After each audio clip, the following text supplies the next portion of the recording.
Hi, and welcome to A Palace for the People. I am Wanjiru. And I am Angela Wachuka. Each episode on this podcast, we go deep into a slice of Kenyan history, inspired by items we found within the library archives. Today, Shiro, what are we learning about in today's episode? Girl, wait for it. I have such a dramatic intro planned. Okay, so are you ready? Yeah.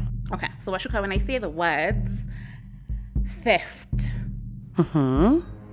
ring of deception. That's a phrase. Okay, if you're gonna get technical, work with me here. Okay. Mafia cartel. Cheat. What comes to mind? Definitely something like narcos? Narcos, drugs. Yes. That's what comes to mind. Mafia cartel. Okay, nope, not drugs or narcos. Today, we are talking about education. How now? Education. Okay. Let's talk about it. The Kenya Certificate of Secondary Examinations KCSE papers are being sold for as little as 500 shillings. Police investigations have revealed after Cyber and digital forensics experts are analyzing all the subscribers in the WhatsApp and Telegrams groups involved in the examination The Ministry of Education has once again sounded a warning bell to those planning to engage in examination malpractice that they shall be met with the full force of the law.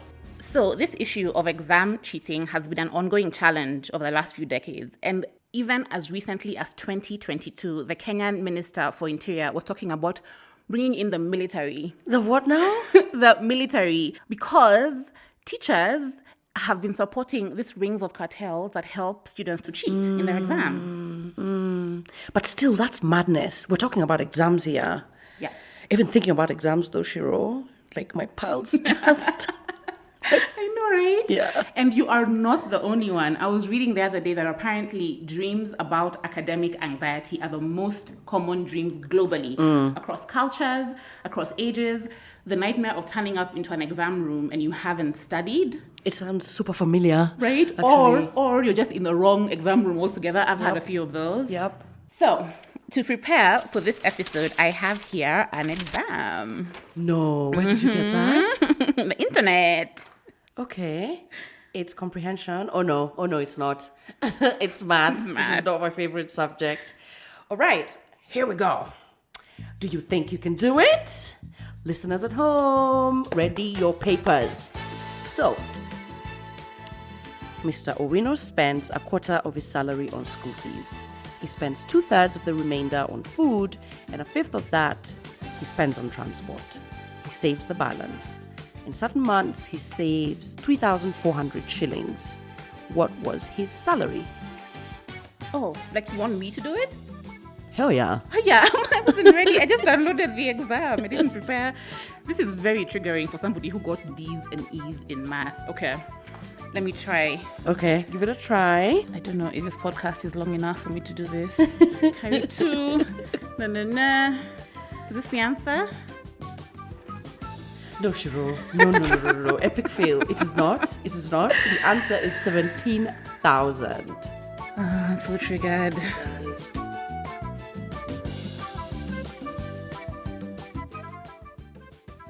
But how did the stakes of education in Kenya get so high? I mean, isn't education just what a society considers knowledge worth passing on from generation to generation? But it's also, and this is where exam pressure comes in, the idea of qualifying, of certifying, of getting a certificate or a diploma or some kind of degree or accolade that proves you know the thing you've spent however many years getting to know. Exactly, yes. And all over the world, not just here in Kenya, the pressure to get that paper has led to all manner of chaos. The bust is called Operation Varsity Blues, and the accusations range from paying thousands of dollars The massive sting exposing the ugly truth that admission to college can be bought. The largest ever college admissions cheating scam. The FBI uncovered what we believe is a rigged system. States wiretaps, a year-long sting. This morning, 50 people arrested. Exams are just one of the things that come under scrutiny in the 844 curriculum. And if you are a certain age today and went to school in Kenya, odds are the curriculum you studied was 844. The same 844 that was born in the 1980s and that's being phased out right now. So, as we close the door on this story of 844, it just makes me wonder, what are we losing? And what are we so happy to say kwaheri to?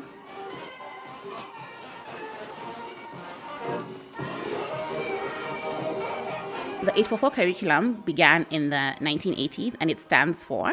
I should know this. I was born in the 1980s. Okay. 844 and I were born in the same decade. Stands for 8 years of primary, 4 years of secondary, and 4 years of university. Correct. So to understand the merits, it's important to go right back to the beginning and understand the problem that 844 was trying to solve in the first place. What exactly existed for Kenyans before 844? And what are we even talking about when we talk about getting an education?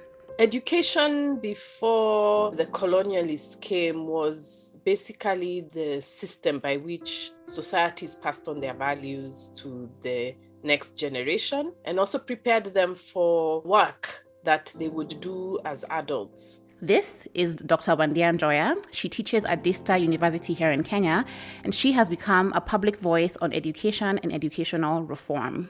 So the African societies were concerned about people knowing their history, where they came from, knowing their environment. African education also had a very strong connection to the ancestors and to the supernatural world. Then you also have the apprenticeships like medicine, midwifery, blacksmithing, which you learned with a master over a long period of time. So it was not like today where you go to school for a few years, get a certificate. There were these learning centers where people from different communities would come to find out how other people were doing things.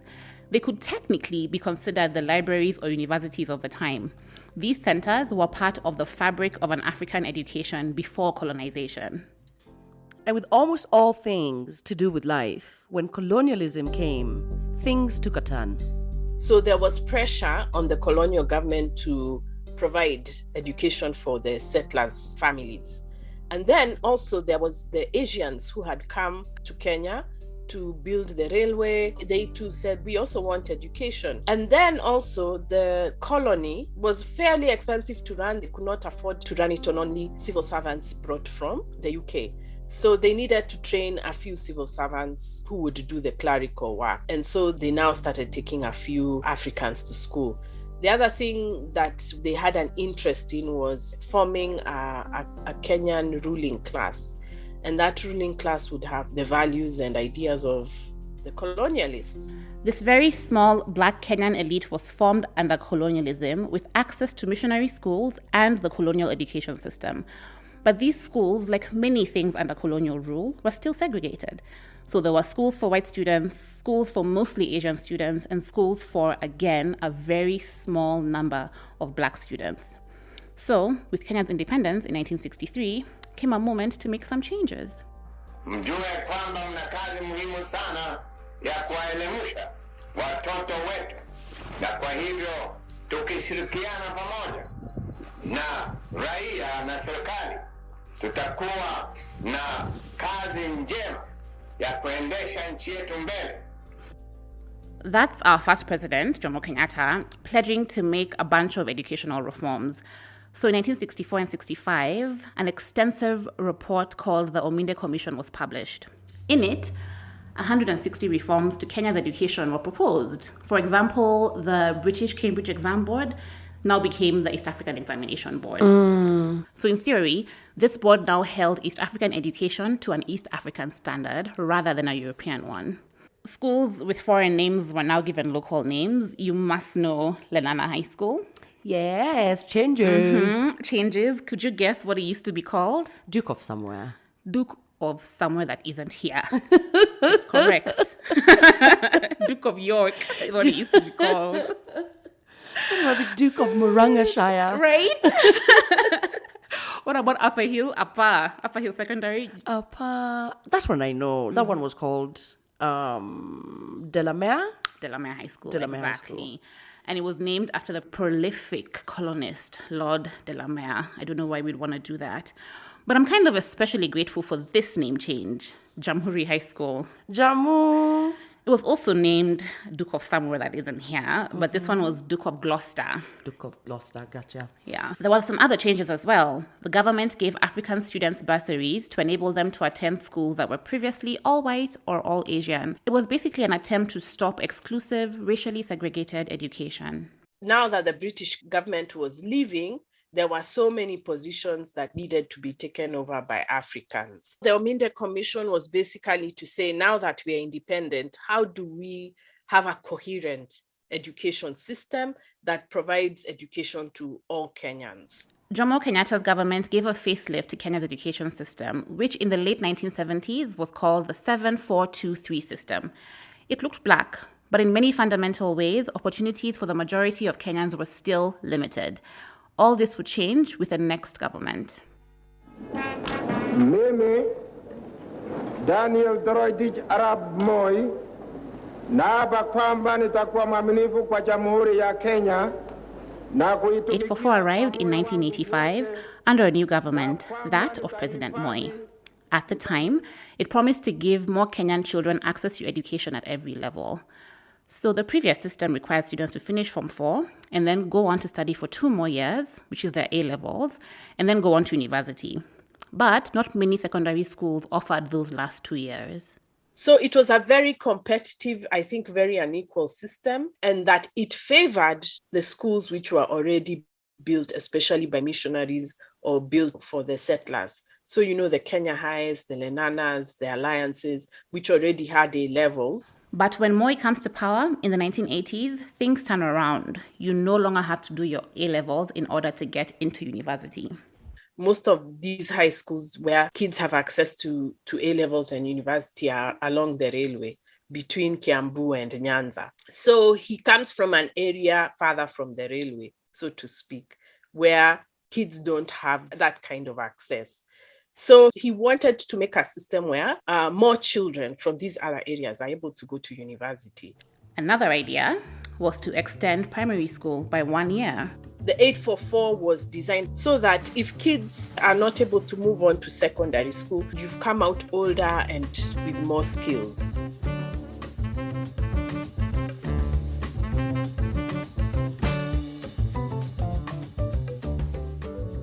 Many of the decision makers, parents, people reacting and responding to critiques of the 844 curriculum know it from experiencing it. I went through it, and it's really hard for me to look at the system that shaped me dispassionately. But in the past 5 years, Kenya has taken a long, critical look at the 844 system to see if it can come up with something better. The 844 system will not be there forever because times are changing, and it needs to change with time. We're also aware that the kind of education that is being offered in the country currently is relevant in that. But the Minister of Education and the Teachers Union leaders are finally on the same page. The two have finally agreed on the rollout of phase 2 of the piloting for the new school curriculum nationally. Kenya began a critical review of the 844 system 5 years ago, which brings us to where we are today. There's a new curriculum in town, and it goes by the name of CBC, the competency-based curriculum.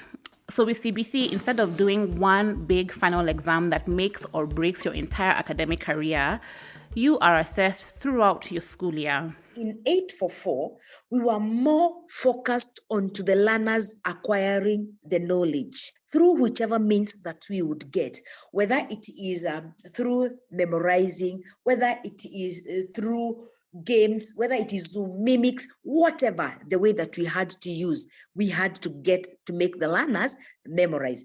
And you know very well that whatever that the learners will just memorize, they will forget. This is Jean Washira. She's the head teacher of Makini Upper Primary. Makini was founded in 1978 as an alternative to government schools while still following the Kenyan education system. Makini is one of the private schools that the Kenyan government piloted the transition from 844 to CBC. In CBC, the focus is more on the competencies that these learners are going to get.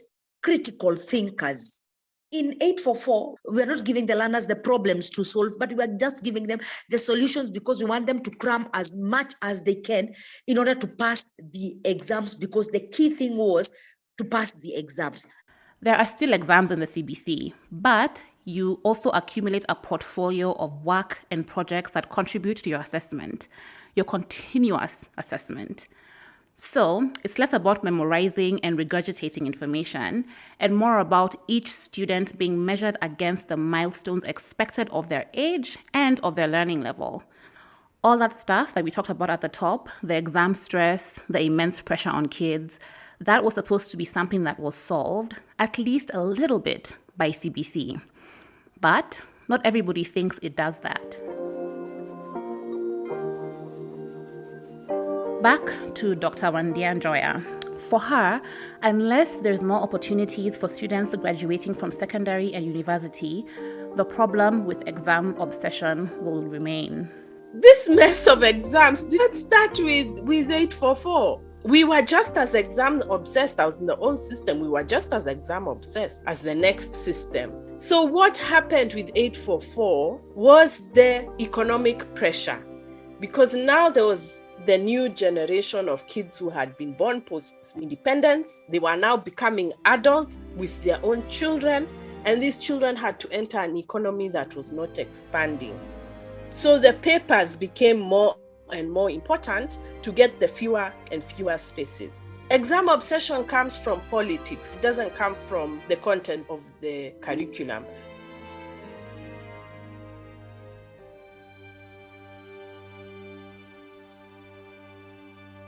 But also, Shiro, how else is this CBC that different from 844, really? Okay, so kids start school 2 years earlier, at 4 years old, with 2 years of preschool. Then the breakdown of years has changed from the very nifty and easy to say 844, kind of has a ring to it, right? It does. But now it's kind of like impossible to remember. So now it's 26333. 26333. And as an attempt to give a more holistic education to students, there's also a push to involve parents in the process of their kids' education. And I was saying earlier how we know what parents think about that. So many of them have been sharing on social media and specifically like hashtags on Twitter. Yeah. How this has been such a big pain point. It really, truly has. And this shift from 844 to CBC hasn't only met retraining teachers, schools, education boards, and examiners, but also the entire ecosystem around the students and their parents. Oh, students. By the way, now they go by the term learners. Indeed, they do. You can't be calling them students anymore. They're now learners. It's a destabilizing process in general, and it's unsurprising that this would be met with such resistance from parents and educators like Dr. Wachuka. Every time there are contradictions in the economy and the education system, the government has to show that it is doing something, and so it comes up with reform. But you see, they are not really reforming. They keep bringing these very PR kind of language to cheat us that they are making some fundamental changes, but nothing has fundamentally changed in the way we think about education and in the way our education relates to the economy. And reform, it's not quite over. Here is the newly elected President Ruto in 2022. There is a robust conversation, ladies and gentlemen, in the country on education, and in particular, the implementation of CBC curriculum. Public participation is critical in this matter. I will establish an education reform task force in the presidency. The task force has come back with some preliminary findings, and no surprises here, parents and stakeholders are rather disgruntled. So Ruto is already taking measures to make his own changes. What do these changes look like? So, do you remember 844? Yes. 8 years in primary, 4 in secondary, 4 in university. And now we have 2 years of preschool, right? 6 of primary, right? 3 years of what is called junior school. Junior school is 3 years? Let's stop there. Okay. So, the biggest change to this proposal is for junior secondary schools, that is grades 7, 8, and 9, to no longer be housed in secondary schools, but to be put in expanded primary schools. Okay. This is so that kids don't have to travel very far away when they finish primary school in order to access secondary school, or rather now it's called junior secondary school. Junior secondary school. So when you're in junior secondary school, you are housed within the primary school. Exactly. As opposed to the secondary school. That is a proposal. Okay. They just get that education from the same place. So I guess the question would be, the existing primary schools, are they equipped to handle this junior secondary schooling? And that is the main question, and most of them aren't. But his proposal would see the building of new labs and new classrooms. And that's just one change. There are more changes expected to be announced later this year, 2023. Right. Mm-hmm. I guess the ultimate question is, do any of these reforms fundamentally change the education on offer for Kenyan children today? Or is this change actually taking Kenya back in time? When I started talking about CBC, one of the things that surprised me was when they talked about we need people to do technical skills and not have knowledge. That's the same thing Lord Lugard was saying about Africans. I mean, come on. How can we be repeating the same formulas that Africans are too stupid, their brains stop maturing at 13, so they can't deal with ideas, they have no arts worth speaking of. That's what they were saying 80 years ago as a reason for not allowing us to have the arts in our schools. Now they are telling us it's for jobs, nobody wants jobs. That's what the settlers were saying. I mean, and these are the things that always surprise me, because how are we repeating the same narratives of the colonialists and calling that education reform? There's nothing fundamentally that has changed. There's two ways to look at the end of 844 and the transition into CBC. One, embrace the unknown. I think as citizens, we are not giving it time. There has to be a few hiccups here and there, especially with the first group, until now we settle. So I think the thing that I strongly feel that the public needs to know is that we give time. The other way to look at this is not to place all our educating eggs in one basket by leaving it all to the government in the first place. If we want to give our kids a holistic education, maybe we have to source our education from the community.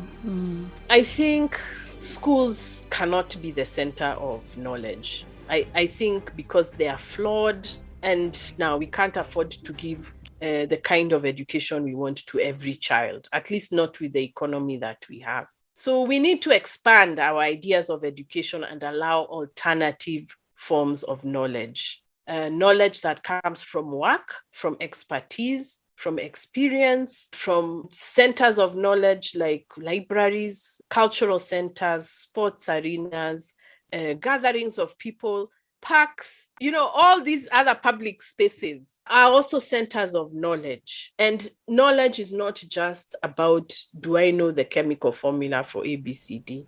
Even knowing each other, knowing each other's histories, learning to relate to one another as human beings, that's part of knowledge. At the Eastlands Library, we have anywhere between 60 and 600 students, learners, using the space each single day.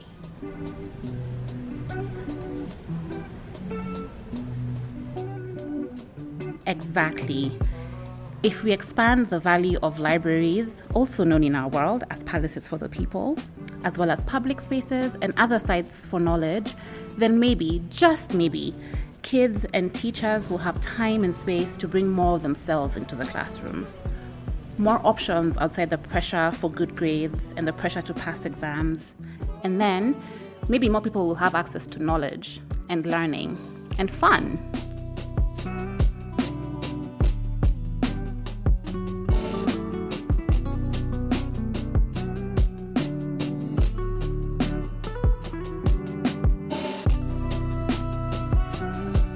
Special thanks to Katia Nyangi for sharing her research on Makini School's institutional history. Just a note, we recorded this episode in early January 2023, and this is an ongoing story.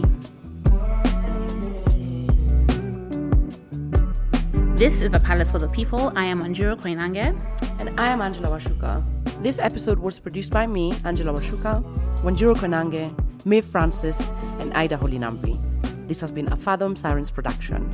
You can learn more about our work at bookbank.org. This podcast is supported by the Cultural Protection Fund, which is a partnership between the British Council and the UK government's Department for Digital, Culture, Media and Sport.